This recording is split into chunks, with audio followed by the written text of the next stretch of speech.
Before we get into this video, I'd encourage all of you to ask this question. Am I really gonna YOLO my hard-earned money for a chance at yachts? Or am I gonna be diligent and consistently invest my money into Vanguard funds to build real wealth? I think you know the right answer. And now that you know, you can ask yourself, do I really have the discipline to do this for the rest of my life? Or should I put a little money into a Vanguard fund?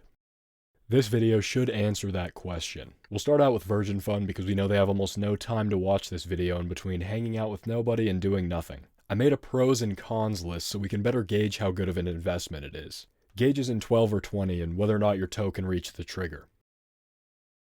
So for this video, I planned to break my disciplined routine of YOLOing options and make my very first Virgin Fund contribution. That was until I realized that the vernal equinox is in 2 days. And in order to mitigate any potential risk, I decided that it makes more sense to wait until at least 2025. Lucky I looked that up, that was a close call. So unfortunately I wasn't able to get any first-hand experience of what owning a Virgin Fund is like. But it's better safe than sorry. Especially in the stock market. The last thing you want to do is get caught holding an investment that has actual intrinsic value. Let's get into the analysis. So you actually make money with this, right? This is like the only strategy that will actually make you money long term. What's the cost? Approximately 8% of your SOL per year. This is why Virgin Fund investors always talk about compound interest. Each year you're holding a Virgin Fund, you're losing the interest of everyone in your life. For them, life is just a chore you do between S&P contributions. Their pastimes include reading terrible books like this. Don't even get me started on this fucking book. Reading the interpretation of financial statements is like doing extra research outside of your Ancient Civilizations 101 class because you actually want to learn about the tools they used to plow the fields in Mesopotamia. Trust me, I don't think you're going to need to worry about plowing anything.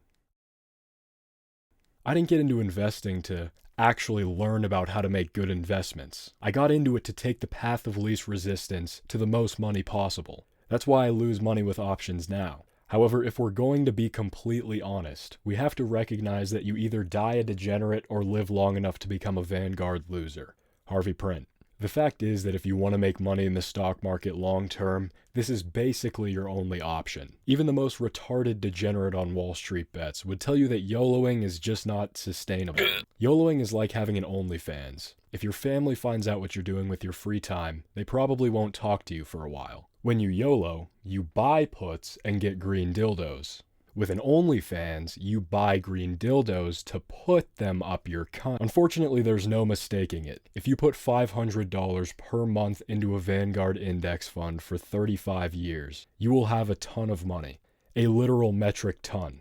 You'll also get to tell people that you have more metric tons of money than you do friends. This sounds cool until they find out how many metric tons you actually have. Your soul is also nearly gone at this point. In fact, you've been making deals with the devil to borrow more soul so you could continue to keep your 8% returns. The only leverage you ever took on. That means that when you inevitably die, you're in for an eternity of partying and looking at Wallstreetbets gain porn. Your two biggest fears.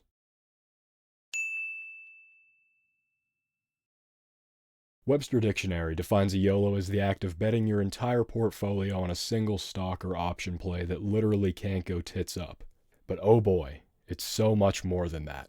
A YOLO is smelling fresh rain on a spring day, hearing the crunch of fall leaves under your feet. It's checking your phone and seeing a notification that Tesla is up 10% today when you're holding calls.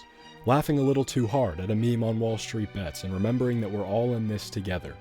A YOLO is taking that first sip of coffee in the morning, before market open, while the birds chirp. Getting a notification that AMD is up after hours, then going on optionprofitcalculator.com to fantasize about what your calls could be worth in the morning. But there of course is one caveat. You might lose everything. This is of course the biggest argument against YOLOing your life savings. Let's look at the YOLO and see how it compares to the Virgin Fund. No matter how much money you make, it won't be enough. The theory of general relativity. In theory, you should be happy 10xing your initial investment in a matter of days. The same way that, in theory, your DD will actually predict something. In the theory of general relativity, the variable g represents a powerful force. Gain porn. Gravity warps space-time. Gain porn warps your perspective so much that anything under a 20-bagger is not an option. Remember when you used to think 8% per year was pretty cool? Me neither. A 20-bagger is the only way. A YOLO is like being George Costanza. To everyone else, you're Art Vandelay. But when you look in the mirror, you know the truth. Which doesn't matter, because it's not a lie if you believe it. Like George Costanza, you too inverse every intuition you have. And it works. Sometimes. There are actually a lot of parallels between the two. I don't know what that means. There's a good chance you'll lose money doing this. Before you got into trading options, you didn't think buying out of the money meant you'd just be out of money. In reality, you forfeited your right to make money the day you enabled margin trading on Robinhood. But this is also where I want to introduce an idea that we should all consider. Losing money makes you a better person. Remember that scene in Fight Club when Tyler is talking to the narrator after his apartment gets destroyed? And he asks if it was all worth it. Would you still work that terrible job as a car recall coordinator if you knew it would all be for nothing? If you knew you'd lose all your money beforehand, maybe you'd quit the accounting job and start manufacturing explosives in a crack den. Your true calling. It's just like Martin Luther King said, YOLO options, drink hard liquor and live for the moment. And I think he really nailed it with that one. I'm going to leave you on this. I think it really sums up this video in a way that I could never really articulate.